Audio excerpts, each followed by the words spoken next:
Agora, diferente de uma tradição judaíta, eu tenho uma tradição, olha, israelita. Eu tenho uma tradição que vai narrar a história absolutamente só quer narrar a história. Ela só quer mostrar o processo de desenvolvimento, de como o Deus Javé aterrorizou, para não usar aquele outro termo, né? Aterrorizou os povos de Canaã, os que habitavam nessas regiões, com a ideia de que nós é quem ocuparemos todo este espaço, desde a Península Sinaica até o Monte Hermon ao Golã. Aí está o texto.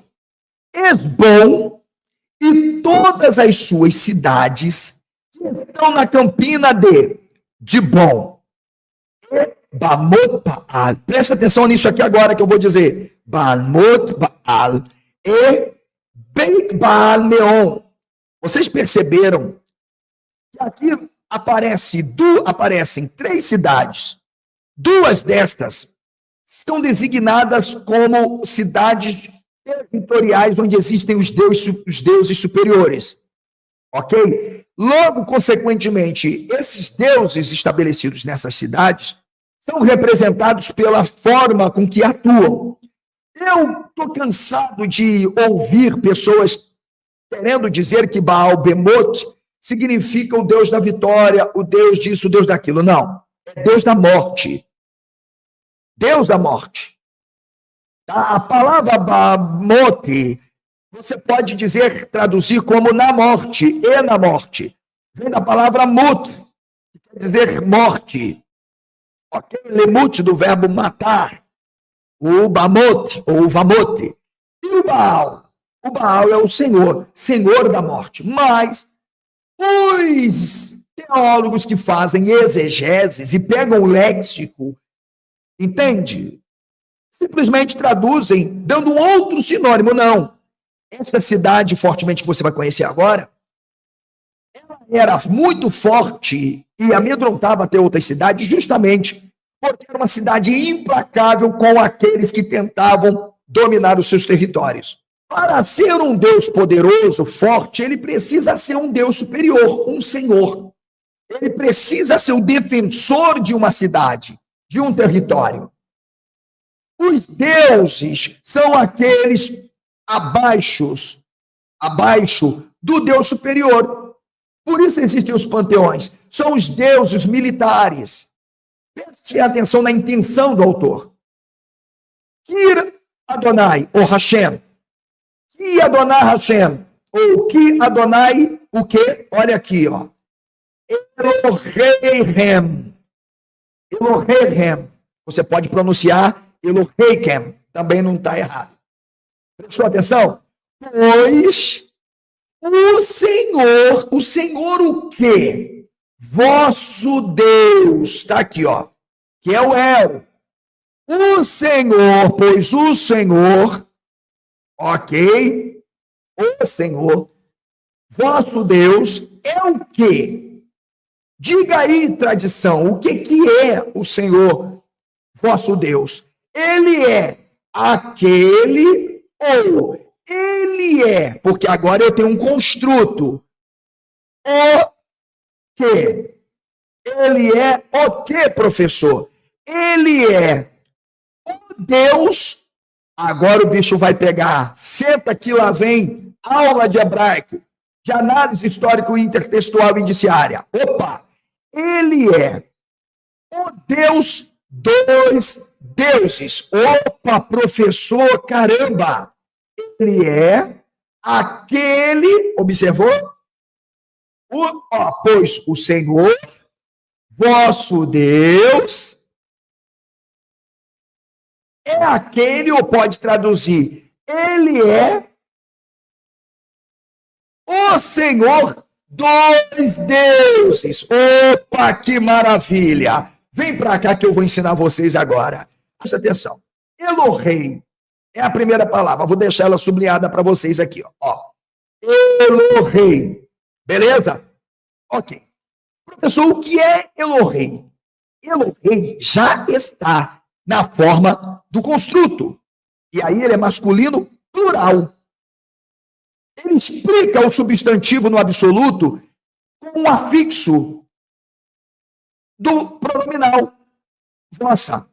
Percebeu? Ok. Então, o Senhor, pois o Senhor, vosso Deus, é aquele que é Deus de quê, professor? Dois deuses. Agora observe, se eu tenho um construto que vem de Elohim, professor, e o que designa o construto? Eu poderia trazer Paige Kelly, Renato, qualquer uma. Vamos entender o que é a forma do construto e absoluto. Absoluto é o estado tal como um substantivo se apresenta. Por exemplo, na palavra Eretz ou Elohim, Eretz, terra. Eu não tenho, de alguma forma, ainda que ele não esteja com o artigo, Haaretz e o substantivo sofra uma declinação, tendo a volatilização da sua vogal Tsegó para Kamatz, ainda assim, Eretz, indefinido ou não, está no estado absoluto. Ok. E a forma construto, professor? A forma construto, ela sempre será apresentada diretamente com uma flexão. Lembrando, substantivos e adjetivos e pronomes se flexionam, só se conjugam verbos. Então, o que o professor vai ter? Um substantivo que irá ser flexionado.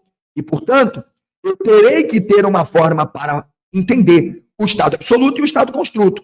Essa forma que os especialistas gramáticos, a tradição massorética e mesmo os textos mais antigos designam é quando há uma combinação ou de uma consoante, porque não haviam sinais, ou, de alguma forma, a presença de algum elemento da própria língua. Ou seja, uma letra, que pode ser uma preposição, pode ser um próprio artigo que nós chamamos, uma conjunção ou coisa do tipo. Beleza? Então, o construto, ele deve ser entendido, para você nunca mais esquecer. O construto, ele deve ser entendido como algo que é inseparável de um absoluto. Ele deve ser entendido como algo que está ligado à sua gênese, à sua raiz. Ele pertence a algo, ele deriva-se de algo, ele está ali. É unitário. Deu para você entender?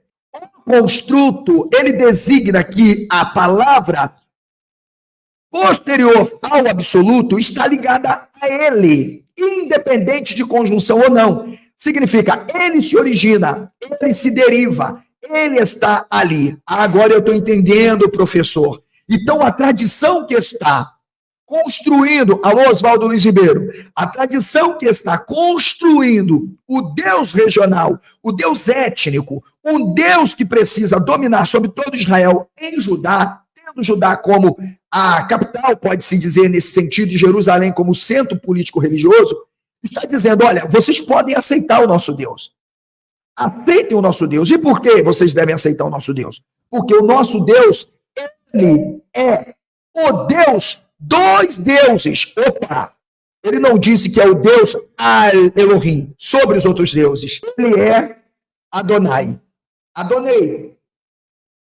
Adonim. Olha aqui, ó. Percebeu que agora a designação de um epíteto, que é um tetragrama agora, não mais um bigrama e trigrama, vai estar explícito, mostrando que os demais deuses agora se tornaram senhores de um panteão ou súditos de Javé. Então, veja, eu tenho aqui a forma do construto. Opa, professor, já entendi isso. Ok. Então, ele é Deus dos dois. Agora eu já tenho um outro substantivo. Professor, qual é o substantivo que eu tenho? Eu tenho o substantivo Elohim, que está num estado absoluto, plural, com um artigo, que é uma partícula ligada. Ora, mas espera aí, eu tenho um problema. Calma, professor. Qual é o problema? Vamos ler o texto? Que Adonai, ou Hashem, Elohim. Ir então para Deuteronômio 26, a reiteração de uma tradição, versículo 5. Vem comigo, Deuteronômio 26, versículo de número 5. Não bastasse tudo isso, observe, lembrando que Deuteronômio, você está no estágio da segunda lei. Está tentando consertar tantos erros de uma tradição posterior e dizendo, não, eles têm que se submeter ao Deus de Judá. A gente precisa ter um código de lei que atenda aos interesses das elites judaítas. Porque até então, o primeiro código, você já viu o que deu, né? Beleza. Então aí, nós temos o Deus de novo que aparece, ok? Na estrutura da narrativa. Então testificarás perante o Senhor. Olha aí o Deus de Judá, ok? Então testificarás. Pegou aí? Vai Anita, vai Marta Lipnei, Adonai Elohecha. Então testificarás perante Lipnei, o Senhor teu Deus. Entendi. Viarmata. E dirás. Dirás. O quê? Olha agora. Arameu. O que é mesmo arameu, hein? Alguém aí lembra o que é arameu? Será que o nome... será que o nome entende mais ou menos alguma coisa? Lembra lá de Gênesis 25? Lembra? Versículo 20? Que aparece o termo Armia. Que tem tudo a ver de onde saiu o povo, do berço arameus, lá de Ur da Caldeia. Direis então, arameu, prestes a aparecer, prestes a perecer, foi meu pai.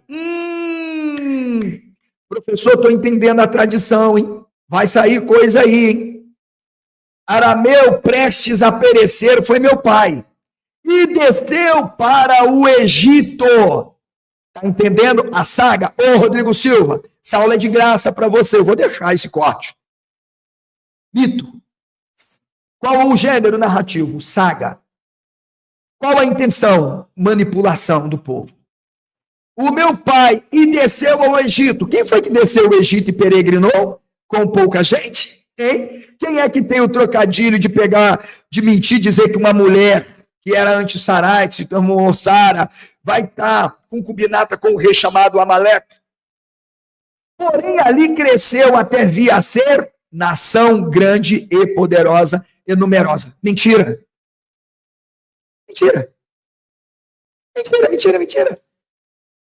É um desafio do Dr. Rodrigo Silva provar que houve uma multidão tão numerosa no Egito. Verso 46. Esse texto, ele tem que ser lido de uma forma muito, vamos dizer, acuidosa. Porque ele começa com um verbo que nós podemos traduzir no gerúndio, tá? Mas existe uma outra forma de traduzi-lo. Por quê? Porque nós temos agora essa conjunção vav, que está aí logo no início, como um consecutivo, tá? Por isso que ela aparece com vá, ishmeu, ou vashemu. Significa, o que ouvindo, ou que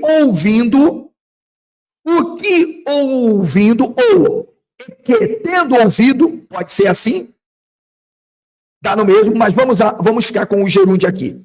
O que ouvindo todos, quem foram os todos que ouviram? A gente tem que entender o que a tradição quer falar e não o que o texto está dizendo. Porque se eu ler o texto com a literalidade, eu não entendo o contexto. Isso chama-se autoctonia. Texto que está sendo produzido dentro de um contexto territorial. Aprendeu, Rodrigo Silva, agora o que é mito? Aprendeu? Então eu tenho o que ouvindo todos quem? A tradução porca, todas elas, porca, tá bom? Do português vai colocar cidadãos. Não é uma, todas que eu pegar. Ok? Somente uma tradução vai trazer, ainda tentando atenuar, que não são cidadãos. Não, são líderes. Qual é a versão, professor? É a versão King James, traduzida do inglês. Ok? Traduzida do inglês. Beleza? Por isso que esta tradução do inglês diz que quem ouviu foram os líderes religiosos, os deuses da cidade. Palma para ele, palma para mim. Ok? Migdal, os deuses das cidades. Mas quem eram os deuses das cidades, professor? Os líderes. Que eram o quê, professor? Os senhores. Por isso que os salmos trazem a ideia, vós sois deuses. Tudo, na verdade, que designava a ideia de um Deus, porque você está entendendo a ideia de Deus a partir da modernidade, como um ser invisível, poderoso, que criou céus e terra. Não tem, não. Esse Deus nunca existiu, não vai existir nunca. Não tem criador de céu e terra nenhuma. Isso chama-se autoctonia. Quando você passa a entender as ideias e os conceitos de que quem criavam os céus e terra eram os líderes, os poderosos, aí você entende que não tem criação de universo nenhum. A representação do céu nada mais é do que uma representação política que designa as potências territoriais.